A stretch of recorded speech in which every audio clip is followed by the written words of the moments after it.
तो hello friends, आप सभी का स्वागत है हमारे चैनल एनीमे फायर में। तो इस एपिसोड की शुरुआत में हम गुओ को देखते हैं, जो कि चेन से पूछ रहा होता है कि वो सुन की फैमिली की रखी हुई सेरेमनी में किसे इनवाइट करने वाला है, जिस पर चेन बताता है कि वो लिन को इनवाइट करना चाहता है। लेकिन तभी वहाँ पर लिन आती है और चेन से कहती है कि वो उसके साथ नहीं आ सकती है क्योंकि कल उसे कुछ काम है। यह सुनकर गुओ काफी जोर से हंसने लगता है और चेन उसे शांत होने के लिए कहता है और पूछता है कि वो किसे इनवाइट करने वाला है। गुओ बताता है कि वो योशिको को इनवाइट करने वाला है, जिस पर चेन कहता है कि तुम कुछ ज्यादा ही सपने देख रहे हो क्योंकि वो तुम्हारे औकात से बाहर है। गुओ कहता है कि उसने इस बारे में पहले ही रिसर्च कर ली है कि योशिको इस सिटी में नई आई है और उसके एटीट्यूड की वजह से स्कूल में उससे कोई भी बात नहीं करता है। लेकिन मैं बता सकता हूँ कि उसे किसी के सहारे की ज़रूरत है और इसी का फ़ायदा उठाकर मैं उसे अपने साथ इनवाइट करूँगा। लेकिन चेन को अभी भी लगता है कि वो गुओ को मना कर देगी। ये सुनकर गुओ थोड़ा चिढ़ जाता है और कहता है कि क्या तुम्हें लगता है मुझे नहीं पता होगा कि तुम सुन को इनवाइट करना चाहते हो। जिस पर चेन कहता है कि तुम्हें पता है वो अपने औकात से बाहर है। यह सुनकर गुओ उसे मोटिवेट करने के लिए जोर से कहता है, अगर तुमने अभी उसे इनवाइट नहीं किया तो तुम्हारे पास दूसरा मौका नहीं होगा और अब तुम्हारे पास खोने के लिए बचा भी क्या है, तो तुम किसका वेट कर रहे हो। यह सुनकर चेन काफी मोटिवेट हो जाता है और सुन को इनवाइट करने के लिए उसके पीछे जाता है, जहां पर वो देखता है कि सुन ने पहले ही वैंग को इनवाइट कर दिया है। ये देखकर चेन काफी उदास हो जाता है और वहां से जाने लगता है। तभी उसके सामने गुओ आता है और उसकी भी हालत सेम वैसी ही होती है और वो एक दूसरे को देखकर हंसने लगते हैं। तभी वो एक दूसरे के गले मिलकर रोना शुरू कर देते हैं क्योंकि अब उन दोनों के पास इस सेरेमनी में जाने के लिए पार्टनर नहीं होते हैं। जिसके बाद सीन कट होता है और हमें सेरेमनी का सीन दिखाया जाता है, जहां पर हम वैंग और गुओ को देखते हैं और वैंग गुओ से उसके पार्टनर चेन के बारे में पूछता है, जिस पर गुओ बताता है कि वो अभी ट्रैफिक में फंसा हुआ है। इसी बीच सुन वहां पर एक अनाउंसमेंट करती है कि ये सेरेमनी उनके फैमिली प्रोग्राम के लिए रखी गई है, जहां पर वो सभी लोग अपने अपने कूपन की मदद से अंदर जा सकते हैं और ठीक 11 बजे उनका फैमिली प्रोग्राम शुरू होगा, जहां पर वो अपने सीक्रेट पिलर को दिखाएंगे और वहीं पर यह सेरेमनी खत्म होगी। जिसके बाद सभी लोग अपने अपने कूपन की मदद से अंदर जाने लगते हैं। वहीं वैंग और गुओ के पास कोई कूपन नहीं होता है, इसीलिए वो काफी ज्यादा परेशान हो रहे होते हैं। लेकिन सुन ने इसका इंतजाम कर रखा होता है और अपने दोस्तों के लिए एक वीआईपी इंट्रेंस गेट बनाया होता है, जिससे वो अंदर जा सकते हैं। देन उसके बाद हम सुन और वैंग को देखते हैं, जो कि सेरेमनी में घूम रहे होते हैं। तभी सुन वैंग से कहती है कि आज उसके मॉम डैड घर पर नहीं है, तो क्या वो उसके साथ डिनर करना चाहेगा, जिस पर वैंग हाँ कर देता है।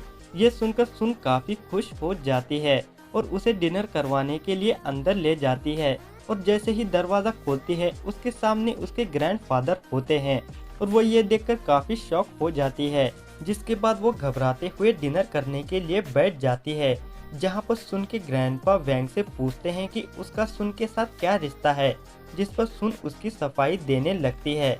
लेकिन सुन के ग्रैंडपा उसे काफी गुस्से से देखते हैं, जिससे वो चुप हो जाती है। वहीं सुन के ग्रैंडपा अपने वैंग से काफी सारे सवाल पूछने लगते हैं, जिससे उन्हें पता चलता है कि वैंग की फोर्स वैल्यू सिर्फ 5 है। तो वो काफी ज्यादा गुस्सा हो जाते हैं और सुन से कहते हैं कि तुम मेरी गैर मौजूदगी में एक 5 वैल्यू वाले गधे को अपने फैमिली का हिस्सा बनाने के बारे में सोच रही हो। क्या तुम सुन फैमिली को बर्बाद करना चाहती हो। वहीं वैंग को ये कुछ भी समझ में नहीं आ रहा होता है, इसीलिए वो अपने नूडल्स को एंजॉय करने में लग जाता है।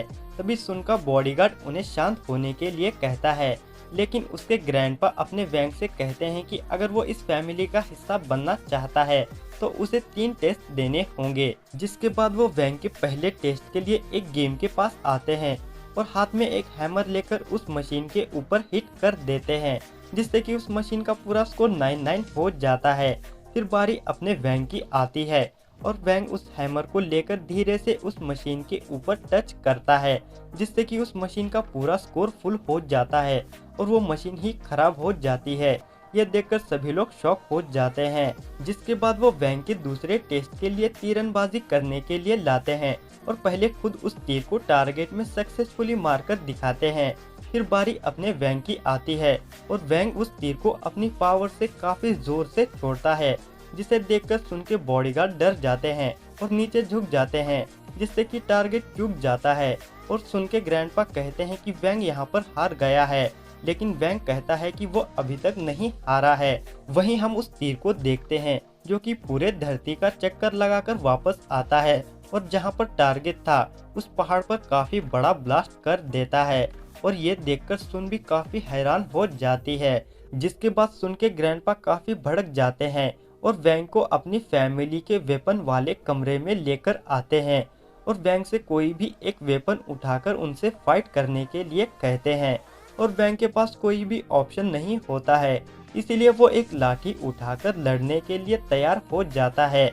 और ये देखकर सुन के बॉडीगार्ड और उसके ग्रैंडपा वैंग के सामने झुक जाते हैं और सुन बताती है कि ये सुन फैमिली की खानदानी लाठी है, जिसका वजन हजारों किलो है और अभी तक इसे सिर्फ सुन फैमिली के मेन फादर ने ही उठाया है।